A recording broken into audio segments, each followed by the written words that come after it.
Good evening and welcome to Poland Daily. I'm Nicholas Richardson and this is the news. The issue of World War II reparations for Poland is an issue hotly debated in Poland. So far, German officials claim that the problem was solved long ago and that all Berlin may now do is to condemn the German war crimes and apologise. But any financial commitment is out of the question. However, two German writers, Karl-Heinz Roth and Hartmut Rubner, challenge this position and demand that the German government address the problem in a serious way. In a book titled Displaced, Suspended, Rejected, the German reparations debt on the example of Poland and Greece, the authors discuss the issue of the responsibility of present-day Germany for countless war crimes, from the murder of the civilian population to the demolition of property. The German Federal Republic claims that the issue has been resolved by the 1953 treaty between two communist puppet states, East Germany and the People's Republic of Poland. According to the writers, the pact does not take into account West Germany, and the issue was not addressed by the 1990 Reunification Treaty because that was not a peace conference. According to Roth and Rubner, so far Germany has come away very cheaply from the issue of war reparations for Poland and Greece. They think that both countries have the right to raise claims and demand multi-billion reparations from Germany. The Polish parliament set up a commission to assess the damages and produce a report on the claims. So far, there are no firm numbers, but the range is from 800 billion to 2 trillion euro. Roth and Rubner's book is the first serious attempt on the German side to address the Polish and Greek reparation claims.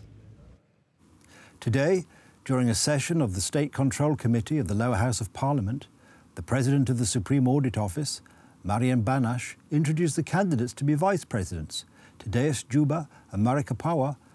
Both candidates received a positive recommendation from the deputies on the committee. The Supreme Audit Office President also made a statement concerning certain allegations made against him. During today's session of the State Control Committee of the Lower House of Parliament, the highest tensions erupted from the fact that the Supreme Audit Office President Marian Banash made a surprising official appearance. The opposition had lots of questions about the serious allegations about inconsistency in his asset affidavits. The main new allegation today is a question from MP Nitras whether there is supposedly a deal reached between President Banash and the Law and Justice Party to introduce two VPs from Law and Justice in exchange for immunity for himself in respect of the earlier allegations. Od 2 miesięcy prowadzona jest przeciw mnie kampania oszczerstw. A campaign of unfounded allegations has been going on for 2 months against my good name. The lies about my alleged connections with criminals and allegations about supposed tax avoidance are widely broadcast in the media on the opposition side. It has been suggested that I took ownership of the property in Kraków in an illegal way and that I used my official position to my private benefit. All those allegations are not true. Each of those allegations is a lie and once more a lie. The property in question was completely remodeled in 2004 and then run as a dormitory by my son. Next, when my son changed his career plans, I found a new property administrator. He did not raise any concerns. As to his honesty, he had no criminal record and he was a potential buyer of the property, which was my desired solution. In December 2015, 30 days from assuming the office of the Deputy Finance Minister, I entered into a notary agreement for the sale of that property to the administrator at that time. Based on that agreement, the buyer was to pay a large deposit. In case of dropping the deal, the deposit was supposed to be forfeited, but the amount was to compensate for the loss of the current rent. The suggestion that it was a way to pay less tax is a libel and a simple lie. The session of the committee ended in a shouting match in the Parliament chamber where one opposition MP still tried to ask loud questions to the Supreme Audit Office President escorted by the Parliamentary Guard officers. The State Control Committee of the Lower House of Parliament voted to give positive recommendations for the selected candidates as vice presidents of the Supreme Audit Office. The new European Commission, presided over by Ursula von der Leyen, was approved by the European Parliament today. The new head of the Commission said that Europe, after a period of solving current crises, should now look ahead. In Strasbourg, Ursula von der Leyen announced investments in innovation, completing the banking union, creating a legal framework for artificial intelligence, and a plan to battle cancer as among the goals for her presidency. Voti favorevoli 157 contrari, 89 astenuti. The world needs our leadership. It is on protecting our climate. This is an existential issue for Europe and for the world. How can it not be existential when 85% of people in extreme poverty, and we have to make sure that those needs are fulfilled in a sustainable way. It is a generational transition towards climate neutrality by mid-century. But this transition must be just and inclusive, or it will not happen at all. Honourable members, we all know that one member of our family intends to leave our union.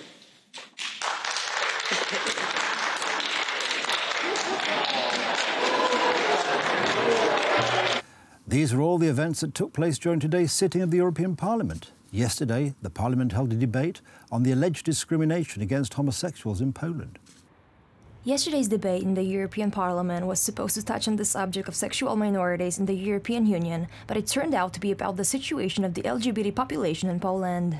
It was organized by the far-left faction. According to the European Commissioner, the European Commission is concerned about these reports from Poland. I would like to express my strong concerns on this. As you know, the European Commission has been closely monitoring the development, and the accounts of recent events that have reached the Commission are very worrying. In particular, last July, an equality march organized in the Polish city of Białystok that was intended to be peaceful was met with an avalanche of verbal and physical violence and hate speech directed at the participants. LGTB free zone stickers were distributed by a Polish newspaper. Moreover, several Polish regional and local authorities have adopted declarations, statements or resolutions branding LGBTI community postulates as an ideology. The leader of the Spring Party, Robert Biedroń, joined the discussion as well. He said that he can go whatever he wants in Poland because of his sexual orientation. W Polsce, w mojej ojczyźnie, do których nie mogę wejść. There are some shops and restaurants in Poland that I can't go to. I've been living 43 years in a country where people like me are called homo-terrorists. You can promote apples in a supermarket, but you can't promote homosexualism. Homoterror, promocja homoseksualizmu, ideologia LGBT. The MIP of the Law and Justice Party, Patryk Jaki, had this to say about these accusations. Poland is one of the most tolerant and open states in whole Europe. LGBT marches are secured by the state. But it's not about people, it's about ideology. Poland has the right to protect traditional and Catholic values, and parents' right to teach their children according to the rules they approve. According to the publicists, yesterday's debate in the European Parliament is another stage of the cultural war between Poland and the US left wing. Kupiło się na naszym kraju, dlatego że u nas jest najwięcej chętnych do. The debate focused on Poland because there are many whistleblowers in our country. It was a pure game of emotions. Polityków opozycji to była to czysta gra na emocjach. MIPs decided that during December's plenary session of the European Parliament, they will accept the resolution about the hate speech against LGBT people. That's the news. Thank you for watching. Stay with us for the weather, business and more programmes. But from me, it's have a good night and a better tomorrow.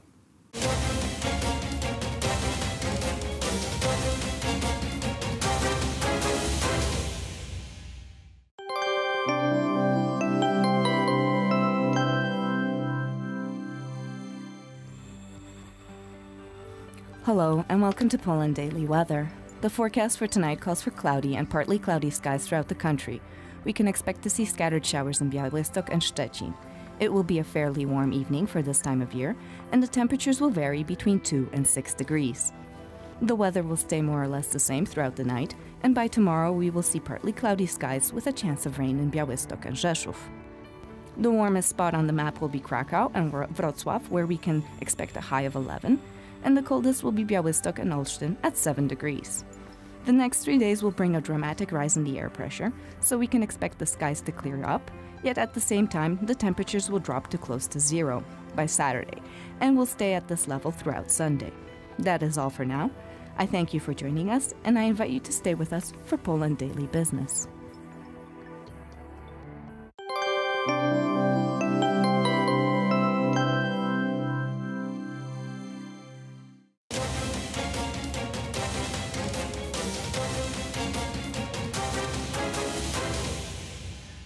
Poland Daily Business Edition, and our guest tonight is Wojciech Jakubik, energy expert of the businessalert.pl portal. Sir, welcome to the show. Good evening. And let us say a few words about this fantastic meeting that happened last Monday in Warsaw, Poland, and that was about nuclear energy and Polish-American cooperation. The officials from Polish and American government and its business representatives met in Warsaw to discuss the concrete steps to build a nuclear power plant in Poland. Of course, Poles did not decide who will bring the technology yet, but there are many arguments behind the American proposal. It's not only the economics, because Americans have Westinghouse, Bechtel, multiple companies involved in nuclear sector, but and it's also policy. They would love to start building and show off their technology. Yes, and show it to the competition, which is really heavy in Central and Eastern Europe, especially from Russian Rosatom. And Americans and Russians are competing in our region for new power plants projects. They compete in Poland, they compete in Czech Republic, Slovakia and Ukraine. So to have this America First policy in nuclear sector solved in Poland, Americans might show some, for example, financial support to Polish project to make Poles decide that Americans will build our nuclear power plant. For a while, it looked like the nuclear power went out of favor.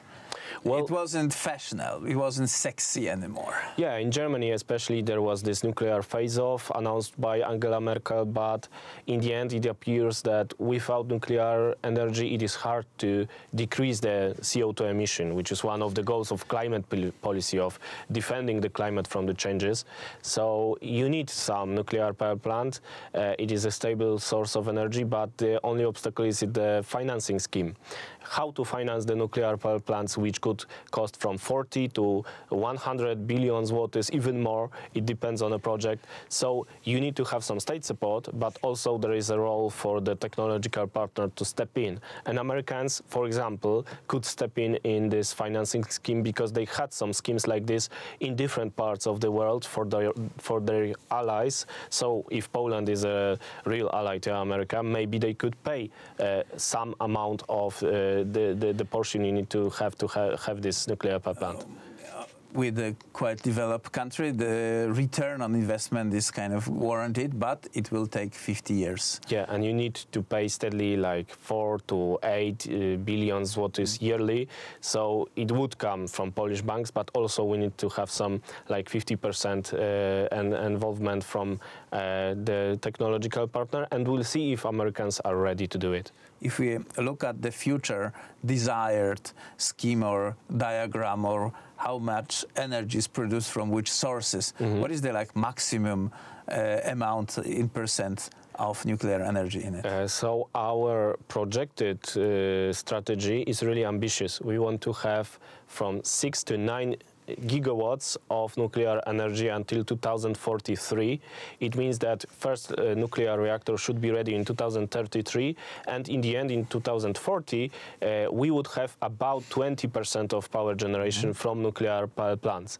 But to do it, we need to decide quick, and our energy strategy is only a project right now. So the first thing I would demand from the government of Mateusz Morawiecki would be to decide what are we going to do, how will we build this nuclear power plant. We need to send a clear signal to the market and to the society. Do they wait for, I don't know, new designs coming online or new approaches to nuclear energy, like maybe modular scale reactors will solve the problem? There are different ideas inside the government, and I believe that after dissolving the Ministry of Energy, the discussion on energy strategy will be live. It will be really live, but we need to have some conclusions, and we need to bring them fast, because if we decide to build nuclear power plant at the beginning of next year, we need to have a technological decision. Who will we work with? And we need like a decade to bring first nuclear reactor on the ground. So we don't have a lot of time. We don't have a lot of time, and we really don't know how to do it. On the other hand, the meeting was just weeks after, actually days after the new government was formed, and we see that there is kind of determination that let's do it. Or at least I read it this way, that in the beginning the Law and Justice won the election, got majority, and said, okay, we will do something significant during this 4 years, because past 3 terms, actually, of government, 2 of Civic Platform, 1 of Law and Justice, was mainly talking. Let's do the facts, let's break ground. When it comes to nuclear energy, also the previous 4 years was mainly talking. Now it's time for decision, and we have more and more ministers that would be involved in energy management. So we'll see what they will decide, but in the end it is up to the Prime Minister, and Prime Minister in his expose mentioned nuclear energy, so we might think that he's serious and he wants to do it. So fingers crossed for Mateusz Morawiecki.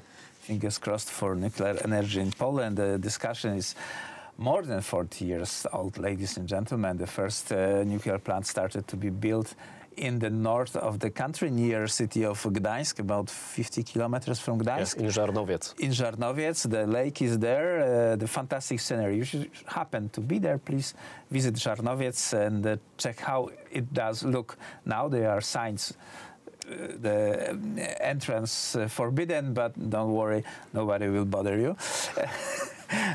Anyway, we'll see how it will happen, and we are really waiting for this, because the CO2 emission and its cost connected to the CO2 taxation is really heavy burden on Polish industry. And the nuclear energy is the fundament of change in our energy sector. So if we treat it seriously, we need to decide fast and do something finally.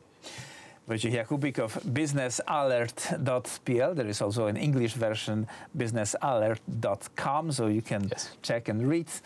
Sir, thank you very much. Thank you. And that was it for tonight's Poland Daily Business.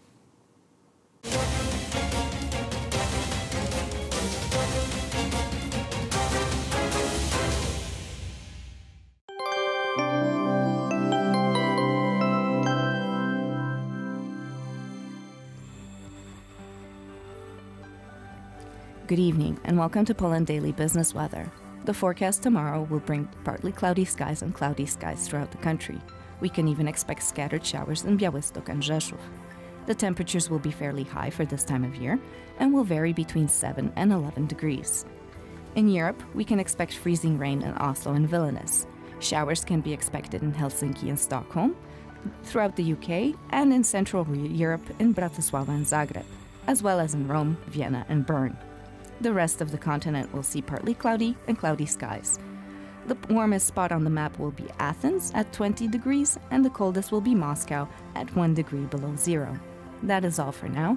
I thank you for joining us, and I wish you all a very pleasant evening.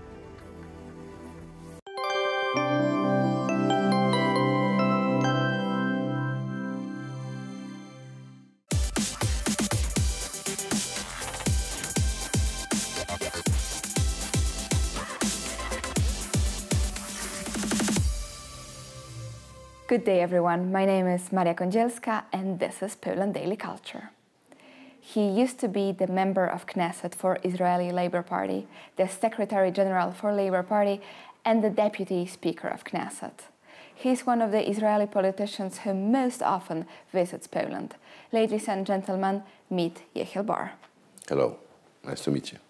Thank you for being with us. My pleasure.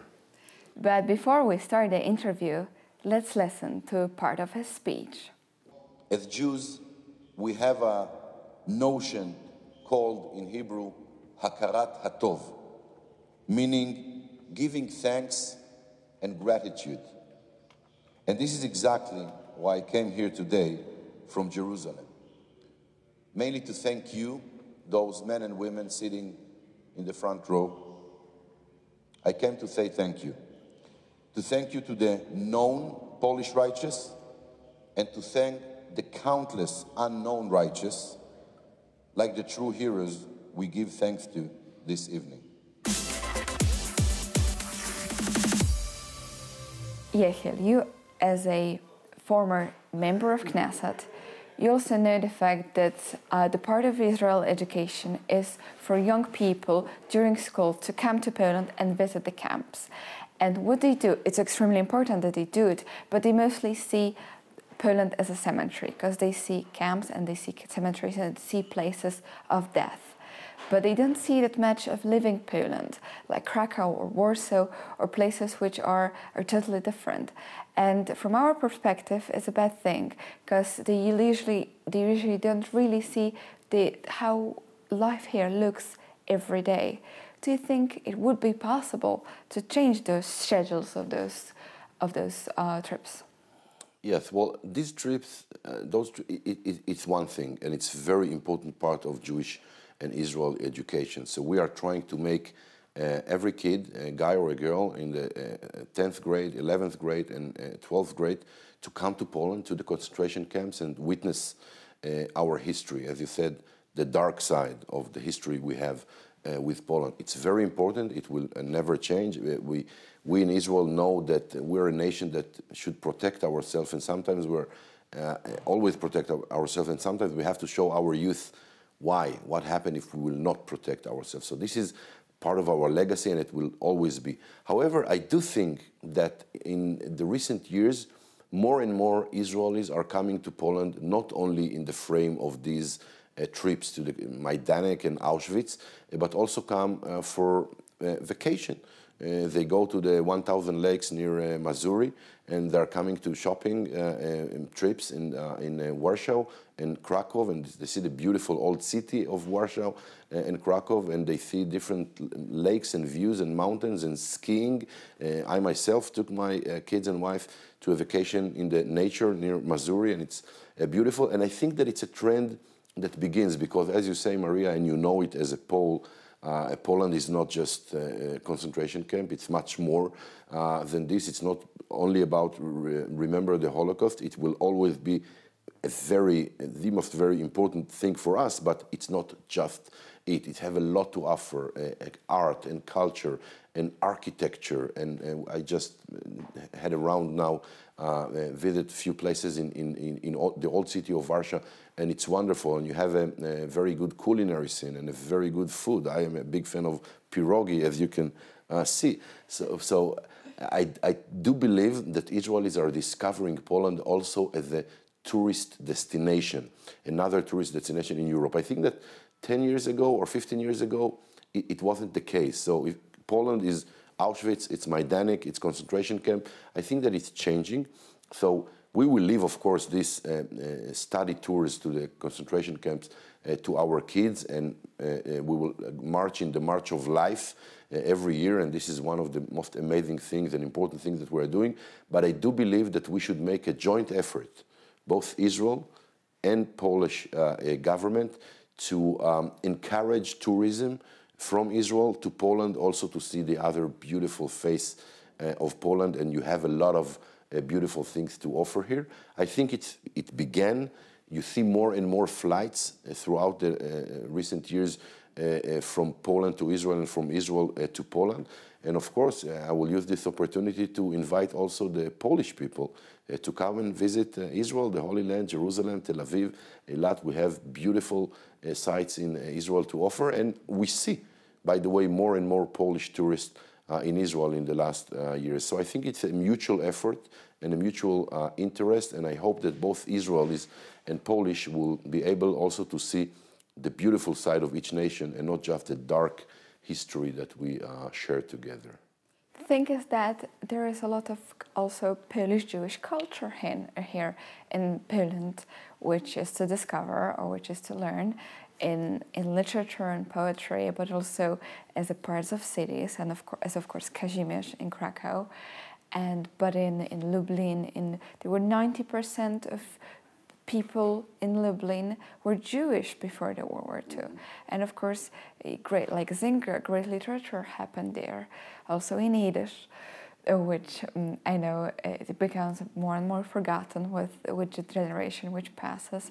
But it was here, alive in Poland.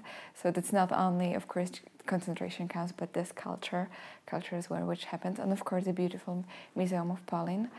But I guess that the Polish Airlines also, when opened this direct flight to Jerusalem and to Tel Aviv, maybe because of it, more and more people are able to come. Absolutely, and you are right. The Jewish culture in Poland was so rich and so big. And by the way, they create, if they were composers or singers or whatever, they create as Poles. They were Jews, but they create as Poles. So they contributed to the Polish culture. And even today, I think that part of the Polish, a big part, a very significant part of the Polish culture until the 40s, made by Jews. And Poles who are not Jews, Christians like you, enjoyed it before and can enjoy it today. And you can see the impact of this culture in music, in food, in literature, in Polish cuisine. A lot of the food that we are eating here on the street, which is not Jewish food, I'm going to a restaurant and I'm saying, wow, this soup is exactly like my grandmother is making. So maybe my grandmother was influenced by Polish kitchen, but maybe the Jews also influenced the Polish kitchen. So it's very mixed because two people, Poles, Jews, you know, that lived together for 1,000 years, had an effect, an impact on the other we cannot even describe. So this is why I'm saying that we have so much in common for good and for worse, but also for good. And I think that this good we have to show also the Israelis and also the Polish. And I know that there is a lot of Polish people that may think the wrong things about Israel or Judaism, and I'm inviting them to visit Jerusalem, Haifa, Tel Aviv, to see the beautiful culture that we are having now in Israel. And in the same breath, I'm, of course, inviting the Israeli Jews and not Jews to come to Poland and see the Polish culture of today, which is amazing. For the last question, do you know words which are common, at least few, in Polish and in Hebrew right now? Words? Words, which are the same. Which you Really? might be, yes. You know them? For example, puch or balagan. Balagan is Polish? Absolutely. Well, balagan is the most, is the word. We just say balagan, but it's the same thing. Which is a mess. Mess, absolutely. Yeah, well, in Israel we're saying, oh, what a balagan on everything. We say the same thing. And we cover ourselves with a puch. Exactly, we do cover ourselves with the puch I as didn't well. know that it's a Polish word, puch. But okay, so what other words you have? Forgot the others, but those are those two, which are definitely in So common. in Israel, we're making a very good puch. You're welcome to try them. And definitely we're creating a lot of balagan all the time. I suppose. So for you, of course, balagan and puch are two things which we always and until today we share with Jews. Hopefully we'll all remember it. And thank you for watching Poland Daily Culture.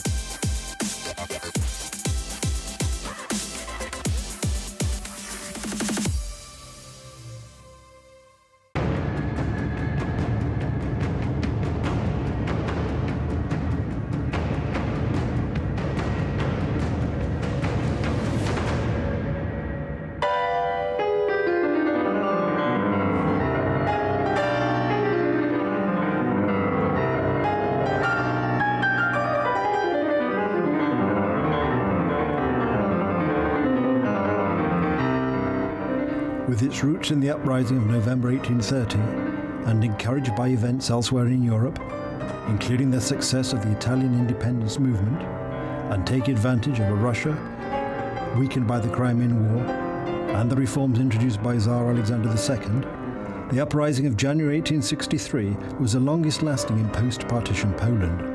Although it was ultimately unsuccessful, and Russian reprisals were swift and ruthless, its engagement of all levels of society went on to have a decisive influence on the subsequent development of Polish society.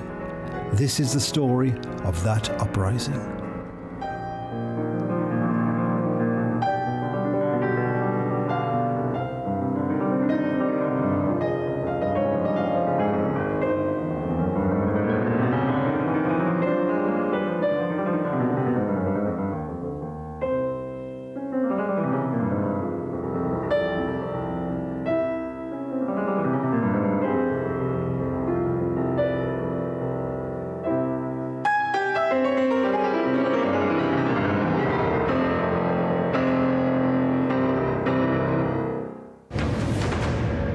And then, of course, towards the end of 1863, militarily, the uprising received a bit of a boost when Traugott returned, and who had actually served in the Tsarist army as an officer. Traugott?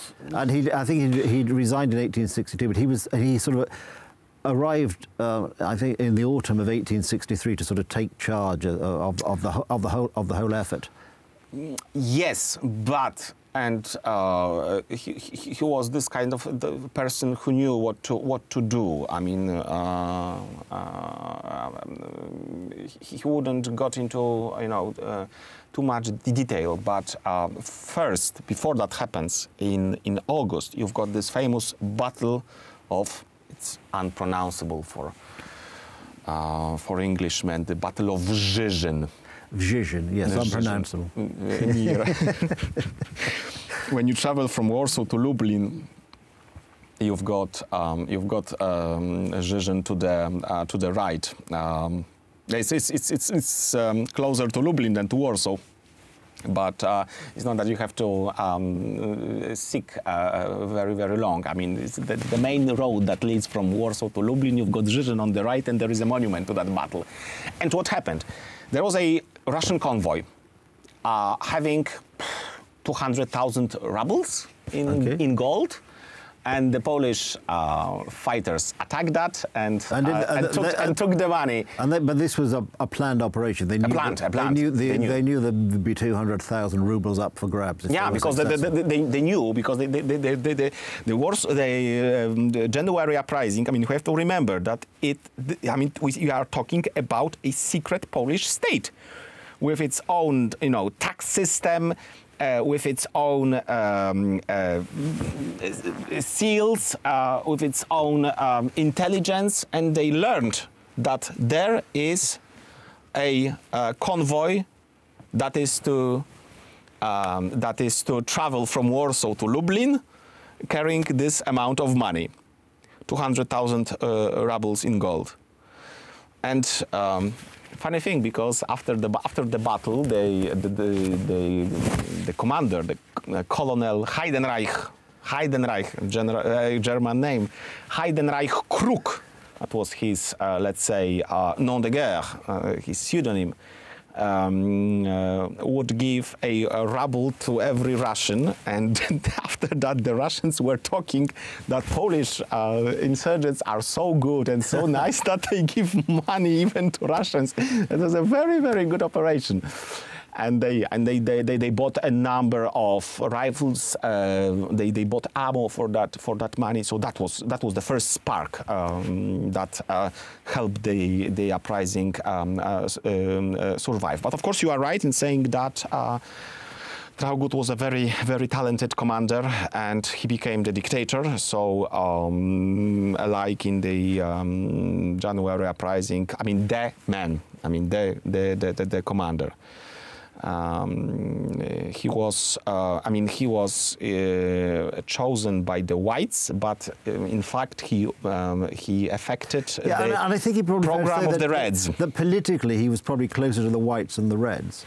But by this stage, everybody had sort of been brought together on the grounds that, well, I mean, he reorganized the uprising. He said we have to divide Poland into districts. We have to attach corpses to districts and so on and so on. So he reorganized the whole, mess, the typical Polish mess that was there. And is it worth mentioning at this stage this character who lived in exile, Mirosławski, who saw himself perhaps as that was a misfortune. Mirosławski was a misfortune. But he saw himself, didn't he? See himself in a funny sort of way as a sort of Polish Garibaldi. So he arrived in Poland under the title, the rather ambiguous title of dictator, but didn't actually achieve very much. I think it's fair. Sorry to ruin somebody's whole career in a few words, but I mean that was essentially another example of this romantic gesture. I mean, he had some success. I mean, he fought in the Battle of Olszynka-Grochowska in the January uprising. He fought in he was the leader of the 1848 uprising, so the Spring of the Nations in Poznań voivodeship. He fought in Sicily. He attacked Messina. He attacked Taormina. So I mean, he had some success. I think, sorry, it wasn't his kettle of fish, let's say. I think his success in terms of in this particular uprising in Poland at this particular time. I mean, after having lost 2 battles, I mean, he just, disappeared from Poland. Disappeared from Poland, leaving, and so the battles continued. But of course, at this point, the Tsar Alexander II, didn't he remove his brother as viceroy and bring in Field Marshal Berg, who had a reputation for being a lot stricter and a lot more willing to sort of kill people with whom he disagreed. Yeah, and he was given this mission to crush the uprising by January 1864. There was an attempt. So there was an attempt on Berg's life in 1863 in Krakowskie Przedmieście. So right in the center of Warsaw. And the punishment for that was that the Russians entered the building from which the bomb was thrown at Berg and demolished the whole building, and they threw out the Chopin's piano from that building, and Norwid immortalized this event in his poem Fortepian Chopina, Chopin's piano.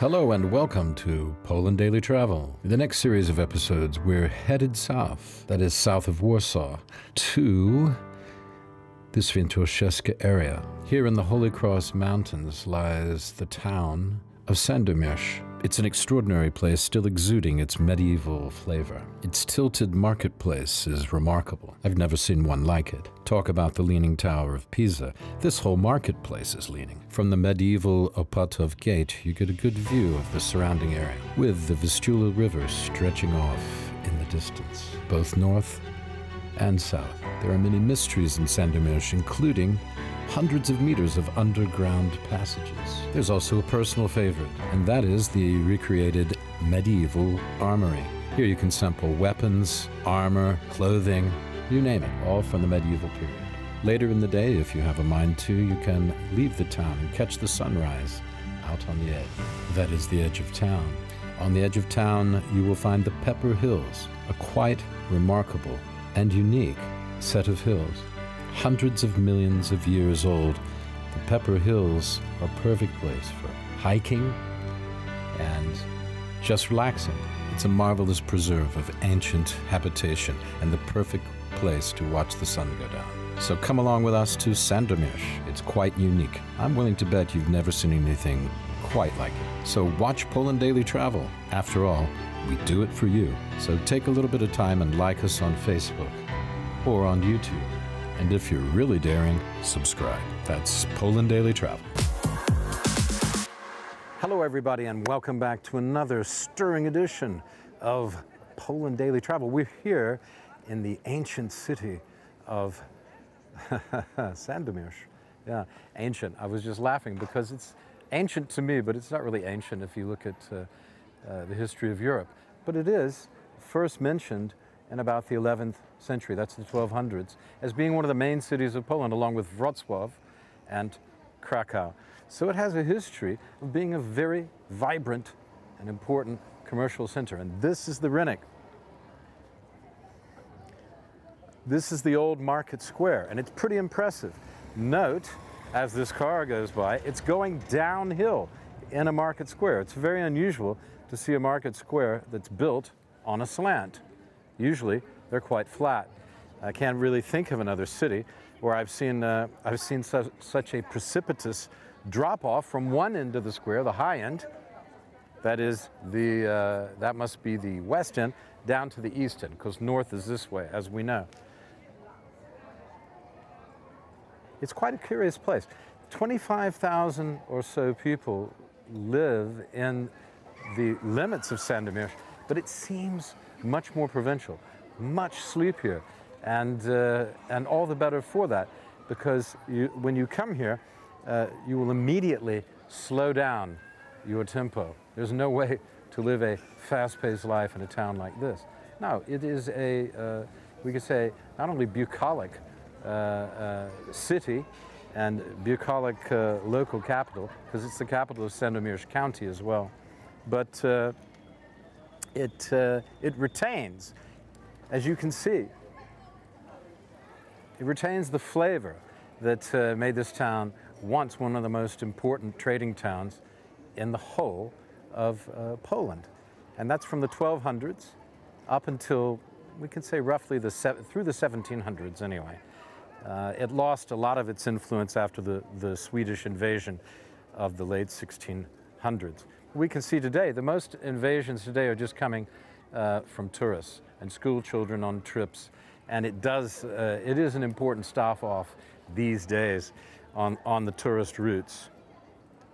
But being where it is, it's not so easy to get here. So you don't just get absolute hordes of tourists. And if you do come here and visit, you'll be one of the few people who's really stopping off and seeing it. Ask your friends if they've been to Sandomierz, if you're from Poland or even not from Poland, and you'll find that a lot of them, a lot of them haven't. Well, hardly any of them have, might be the better way to say it, because it is off the beaten track even for Polish people. But we're here, and I hope that once you get a full view of the place and some of the surroundings, you're going to really enjoy it.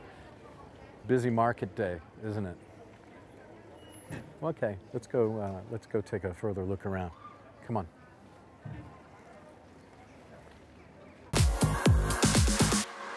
Hello, everybody, and welcome back. After that spiffy bumper, and presto, like a magician, I have produced an actual expert in Sandomierz. It is Marcin Bozinski from the tourist office here in Sandomierz. Exactly.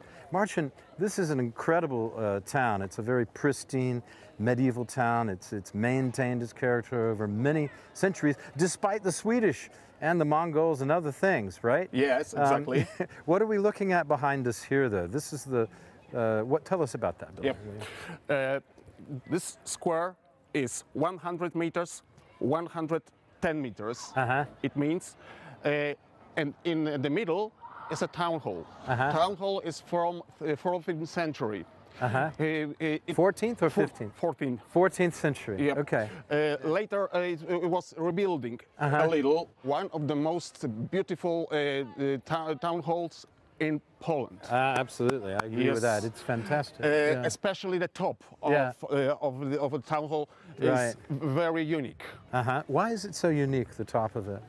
There are only 3 or 4 town halls in Poland with something like this. Oh, you mean with this kind of facade? Yes, this upper facade? Yes. And that's also from the 14th century? Later. This is later. This is later. It was added later. Yes. Because we had this sort of basic box, right? In 14th century, it was a square.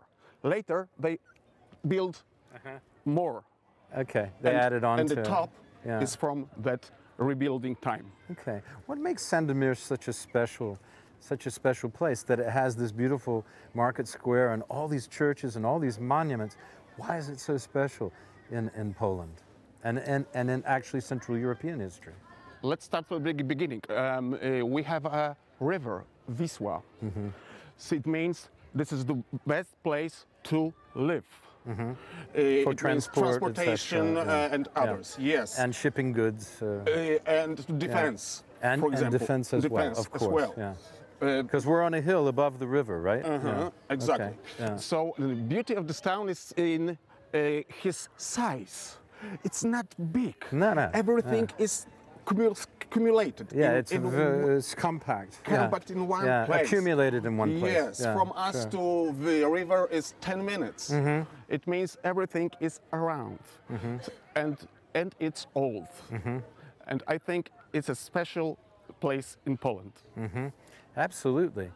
Very good. Thank you very much. Okay, stay with us. Poland Daily Travel. We'll be back with another episode real soon. And I want to thank Marcin Bożynski for talking to us